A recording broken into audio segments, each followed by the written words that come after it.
জিলহজ্জের 10 তারিখ পর্যন্ত কিছু আমল রয়েছে, বিশেষ করে মোটামুটি 10-11টা আমল। আমরা কিন্তু এই কথাগুলো সবাই বলি, কিন্তু কবে করব? কারণ বাংলাদেশের মানুষ তো আর আরবি সালের হিসাব রাখে না, আরবি তারিখে গণনা করে না। এখন কবে এবং কোন কোন আমলগুলো করব স্পেসিফিক আমি খুব সংক্ষেপে আপনাদেরকে বলে দেবো। আপনারা সবাই আমলগুলো করার চেষ্টা করবেন, আল্লাহ তাআলা যদি তৌফিক দান করেন। 1 নম্বর, জিলহজ মাস গতকালকেই কিন্তু সৌদি আরবে চাঁদ দেখা গেছে জিলহজ মাসের। তার মানে আজকে বাংলাদেশে কনফার্ম চাঁদ উঠবে। আজকে কি বার? জুমাবার। আজকে বাংলাদেশে হচ্ছে 7 তারিখ। রাত 12টার পরে ইংরেজি তারিখ পরিবর্তন হয়, আর আরবি তারিখ পরিবর্তন হয় মূলত মাগরিবের সময় থেকে। এটা আপনাদেরকে মাথায় রাখতে হবে। তাহলে আজকে মাগরিবের আগেই প্রথমত আমাদের সবার নখটা কেটে ফেলতে হবে। গোঁফ দাড়ি যদি ছোট করা প্রয়োজন হয় তাহলে এগুলো করে ফেলতে হবে। আপনি বলবেন কেন? এটার একটা ফজিলত রয়েছে। আল্লাহর হাবিব সাল্লাল্লাহু আলাইহি ওয়াসাল্লাম বলেছেন, কেউ যদি এই কাজগুলো করে, অর্থাৎ দাড়ি গোঁফ এই 10 দিনে কেউ যদি না কর্তন করে, কোরবানির পরে নহরের দিনে যদি কেউ কর্তন করে, আল্লাহ সুবহানাহু ওয়া তাআলা তার আমল নামাতেও একটা কোরবানির সওয়াব দিয়ে দিবেন। সুতরাং এটা বড় জিনিস। আজকে জুমাবার, আজকে এই 7 তারিখ সন্ধ্যা থেকে নিয়ে আমাদের ঈদের দিন পর্যন্ত এই কাজগুলো আমরা মাথায় রাখবো। বিশেষ করে 1 নাম্বার, নখ আমরা কেউ কাটবো না, গোঁফ আমরা কেউ কাটবো না, দাড়ি চুল কেউ আমরা কর্তন করব না। 1 নাম্বার আমল। 2 নাম্বার কোন আমল করবেন? ইয়া আইয়ুহাল্লাযীনা আমানু তুবু ইলাল্লাহি তাওবাতান নাসুহা। তওবাটা বেশি বেশি করবেন। কারণ আছে। কারণটা কি? আল্লাহ সুবহানাহু ওয়া তাআলা পবিত্র কোরআনুল কারীমের মধ্যে বলছেন, ওয়াল ফাজরি ওয়া লায়ালিন আশর। 10 রাতের কসম আল্লাহ সুবহানাহু ওয়া তাআলা করেছেন। ফজরের শপথ আল্লাহ তাআলা করেছেন। 10 রাত। কোন 10 রাত? সমস্ত মুহাদ্দিসিন মুফাসসিরিনরা একমত, এই 10 রাত দ্বারা উদ্দেশ্য হচ্ছে মূলত এই জিলহজের 10 দিন। এবার আসেন, এই জিলহজের 10 দিনে তাহলে আল্লাহ সুবহানাহু ওয়া তাআলা বান্দাদের ক্ষমা করেন। যেহেতু গুরুত্ব দিয়েছেন আল্লাহ তাআলা, এখানে আমল করলে আল্লাহ কবুল করেন। 2 নম্বর আমরা তওবা করব। 3 নম্বর আসেন, ফরজ এবং নফল সালাতগুলো গুরুত্বের সাথে আমরা আদায় করব।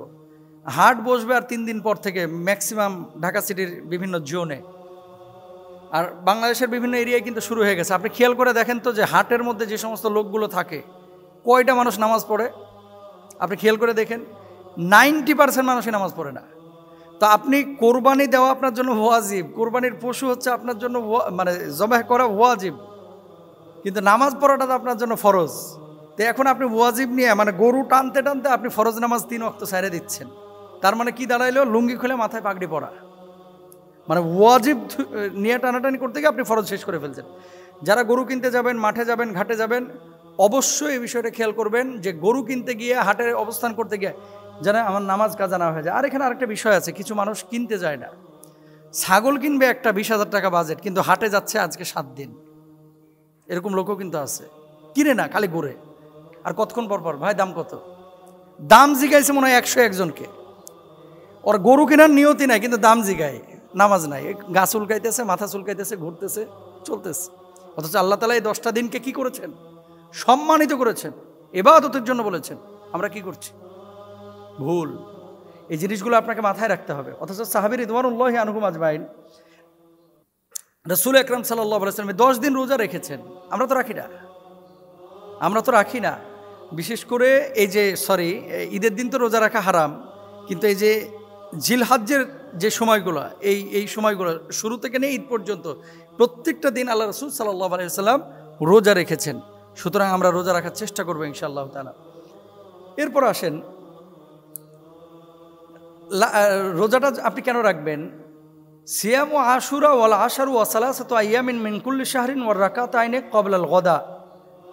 হাফসা রাদিয়াল্লাহু তাআলা আনহা থেকে বর্ণিত, নবীজি সাল্লাল্লাহু আলাইহি ওয়াসাল্লাম কখনো 4টি আমল পরিত্যাগ করেননি। সেগুলো হলো আশুরার সওম, জিলহজ্জের 10 দিনের সওম, প্রত্যেক মাসে 3 দিনের সওম এবং ফজরের পূর্বের 2 রাকাতের সালাত। সুবহানাল্লাহ বলেন। এই 4টা কাজ আল্লাহ রাসূল জীবনেও ছাড়ে নাই। তাহলে আমরা কি করতেছি? আমরা করছিটা কি? ভুল। এরপর আসেন, হজ এবং উমরা করা, যাদের সামর্থ্য আছে। 5 নম্বরে হজ করা এবং উমরা করা এই সময়গুলোতে যাদের সামর্থ্য আছে তারা করবেন। তারপরে 6 নম্বরে হচ্ছে আল্লাহর জিকির বেশি বেশি করা। সুবহানাল্লাহ, আলহামদুলিল্লাহ, লা ইলাহা ইল্লাল্লাহ, আল্লাহু আকবার জবানে বেশি বেশি চলবে। তারপরে 7 নম্বরে তাকবীর, তাহলিল, তাহমিদ বলা। আল্লাহু আকবার, আল্লাহু আকবার, লা ইলাহা ইল্লাল্লাহ, আল্লাহু আকবার, আল্লাহু আকবার, ওয়ালিল্লাহিল হামদ। আরাফার দিবসে, যেদিন ইয়াউম আরাফা, হাজী সাহেবরা আরাফাতে অবস্থান করবে সেদিন রোজা রাখা। কোরবানির দিন তথা 10 তারিখের আমল, সকালবেলায় ঘুম থেকে ওঠা, তারপরে কোরবানি করা, কোরবানির দিন সবচেয়ে উত্তম আমল এটা। তো এই জিনিসগুলো আমরা বেশি বেশি খেয়াল করব, রাত্রিকালীন সময় তাহাজ্জুদ পড়বো, বেশি বেশি নফল নামাজ আদায় করবো ইনশাআল্লাহ তাআলা। আল্লাহ তাআলা আমাদের সবাইকে তৌফিক দান করুন। আচ্ছা, কোরবানি আসলে আপনার ফ্রিজ প্রতি বছর কেনা লাগবে কেন? প্রতি বছর কেন আপনাকে ডিপ ফ্রিজ নিয়ে আসা লাগবে? যদিও ঘরের মধ্যে আছে, ডিপ ফ্রিজে গোশত রাখা জায়েজ, তবে অন্তরটাকে পরিশুদ্ধ করা এটা আপনার জন্য বেশি জরুরি। ইন্না সলাতি ওয়া নুসুকি ওয়া মাহইয়ায়া ওয়া মামাতি লিল্লাহি রাব্বিল আলামিন।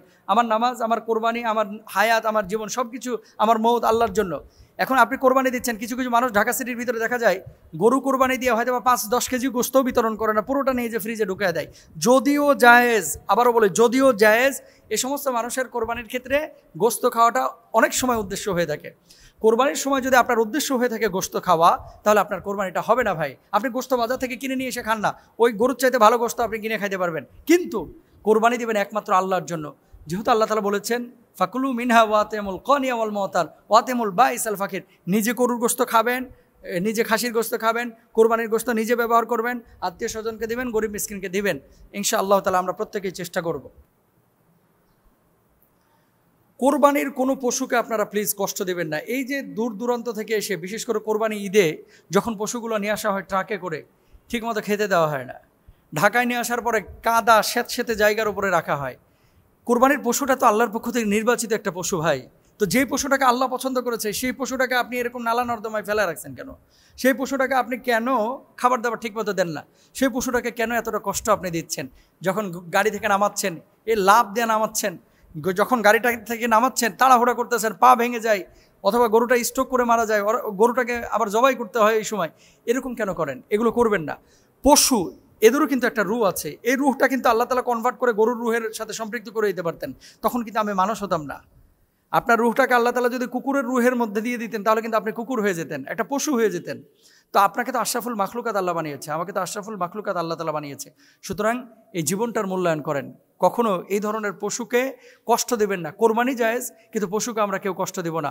আল্লাহ তাআলা আমাদের তৌফিক দান করুন। কোরবানি হচ্ছে আপনার জন্য ওয়াজিব, যার সামর্থ্য আছে, সবার জন্য না। যার কাছে 60,000 টাকা সমপরিমাণ টাকা, 52 তোলা রৌপ্যর সমপরিমাণ নেশাব যার কাছে আছে, ওই ব্যক্তির উপরে কোরবানি আবশ্যক। তাহলে কোরবানি আবশ্যক, কোরবানি ওয়াজিব। নামাজ পড়া 5 ওয়াক্ত কি ফরজ। হাটের মধ্যে যে সমস্ত মানুষগুলো যায়, এই মানুষগুলো যাওয়ার পরে দেখা যায় গরু কিনতে গিয়ে নামাজ ঠিকমতো পড়ে না। হাটের যে ব্যাপারীরা আছে মুসলমান, এরাও ঠিকমতো নামাজ পড়ে না। হাজার হাজার মানুষ কোরবানির সময় এই 7-8 দিন ঠিকমতো নামাজ আদায় করে না। ইভেন কোরবানির দিন কোরবানি করার পরে গরু ছিলতে গিয়ে, ছাগল ছিলতে গিয়ে নামাজ ঠিকমতো পড়ে না। তার মানে কি? আপনি ওয়াজিব বাস্তবায়ন করতে গিয়ে ফরজ তরক করলেন। ওই লুঙ্গি খুলে পাগড়ি পরার মতো অবস্থা হয়ে যাবে।